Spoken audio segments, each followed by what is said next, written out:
ರಾಜ್ಯದಲ್ಲಿ ದಿನೇ ದಿನೇ ಬಿಸಿಲು ತನ್ನ ಪ್ರತಾಪ ತೋರಿಸುತ್ತಿದೆ. ಅತ್ತ ಕರಾವಳಿಯ ಅದೊಂದು ಹಳ್ಳಿಯಲ್ಲಿ ದಾಖಲೆಯ ಉಷ್ಣತೆ ದಾಖಲಾಗಿದೆ. ಇದರ ಮಧ್ಯೆ ತಾಪಮಾನದ ಏರಿಳಿತದಿಂದ 50 ಎಕರೆಗೂ ಹೆಚ್ಚು ಕೃಷಿ ಭೂಮಿ ಜಲಾವೃತಗೊಂಡಿದೆ.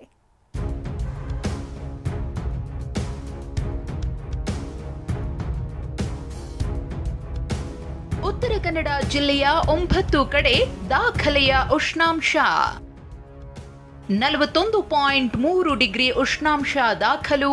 ನುಗ್ಗಿ ಬಂದ ಉಪ್ಪು ನೀರು. ಉತ್ತರ ಕನ್ನಡದ ಕರಾವಳಿಗೆ ಬೇಸಿಗೆಯ ಬಿಸಿ ತಡ್ತಿದೆ.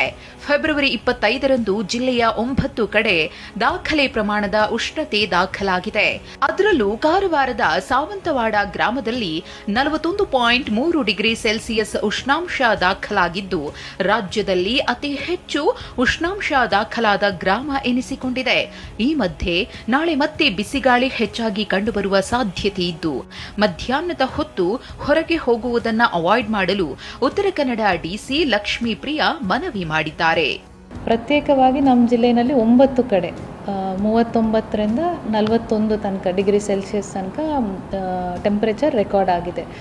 ಹೈಯೆಸ್ಟ್ ಆಗಿ ನಮ್ಮಲ್ಲಿ ಸಾವಂತವಾಡನಲ್ಲಿ 41.1 ಡಿಗ್ರಿ ಸೆಲ್ಸಿಯಸ್ ರೆಕಾರ್ಡ್ ಆಗಿದೆ. ಸೊ ನಮ್ಮ ಸೈಡಿಂದ ಪ್ರಿಕಾಷನರಿ ಮೆಷರ್ಸ್ ಸಾರ್ವಜನಿಕರು ಮಾಡಬೇಕಾಗುತ್ತೆ. ಹೊರಗಡೆ ಹೋದಾಗ ಛತ್ರಿ ಅಥವಾ ಕ್ಯಾಪ್ಸ್ ಯೂಸ್ ಮಾಡೋದು, ಮಧ್ಯಾಹ್ನ ಟೈಮಲ್ಲಿ ಜಾಸ್ತಿ ಟ್ರಾವೆಲ್ ಮಾಡಬೇಡ ಅಂತ ಒಂದು ಸೂಚನೆ ನಾವು ಕೊಟ್ಟಿದ್ದೀವಿ.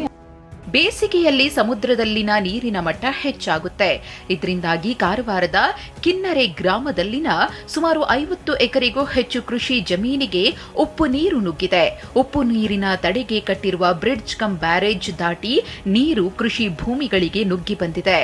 ಬೆಳೆಗಳು ಜಲಾವೃತವಾದರೆ ಕೆಲವು ಕಡೆ ಮನೆಗೆ ನೀರು ನುಗ್ಗುವ ಸ್ಥಿತಿ ನಿರ್ಮಾಣವಾಗಿದೆ. ಒಂದು 18-20 ಸಾಲ್ಟ್ ವಾಟರ್ ಎಕ್ಸ್ಕ್ಲೂಷನ್ ಡ್ಯಾಮ್ ಇದೆ ಸರ್. ಅದಿದ್ದು ಬ್ಯಾಕ್ ವಾಟರ್ಸು ಉಪ್ಪಿ ನೀರೇನಿದೆಲ್ಲ ಕೃಷಿಗೆ ಜಮೀನಿಗೆ ಎಂಟರ್ ಆಗಬಾರ್ದು ಅಂತ ಕಟ್ಟಿರೋ ಅಂಥ ಒಂದು ಸ್ಟ್ರಕ್ಚರ್ ಅದು. ಸೊ ಈಗ ಲಾಸ್ಟ್ ಟೈಮಲ್ಲಿ ಯಾವುದೇ ರೀತಿ ಈ ರೀತಿ ಸಮಸ್ಯೆ ಆಗಿರಲಿಲ್ಲ ಸರ್. ಯಾವುದೇ ರೀತಿ ಕಂಪ್ಲೇಂಟ್ಸು ಬಂದಿರಲಿಲ್ಲ, ಏನೂ ಇಶ್ಯೂಸ್ ಇರಲಿಲ್ಲ. ಬಟ್ ಈ ಸಲ ಇವಾಗ ಕಳೆದ ಒಂದು 10 ದಿನದಿಂದ ಸ್ವಲ್ಪ ಇಶ್ಯೂ ಆಗ್ತಾ ಇದೆ. ದಾಖಲೆಯ ಉಷ್ಣತೆ ಮೀನುಗಾರಿಕೆ ಮೇಲೂ ಪರಿಣಾಮ ಬೀರಿದೆ. ಬಿಸಿ ಗಾಳಿ ಆರೋಗ್ಯದ ಮೇಲೆ ಪರಿಣಾಮ ಬೀರುವ ಸಾಧ್ಯತೆ ಇದ್ದು, ಮುನ್ನೆಚ್ಚರಿಕೆ ವಹಿಸಲು ಜಿಲ್ಲಾಡಳಿತ ಮನವಿ ಮಾಡಿದೆ. ಸೂರಜ್ ಉತ್ತೂರೆ, ಟಿವಿ9 ಉತ್ತರ ಕನ್ನಡ.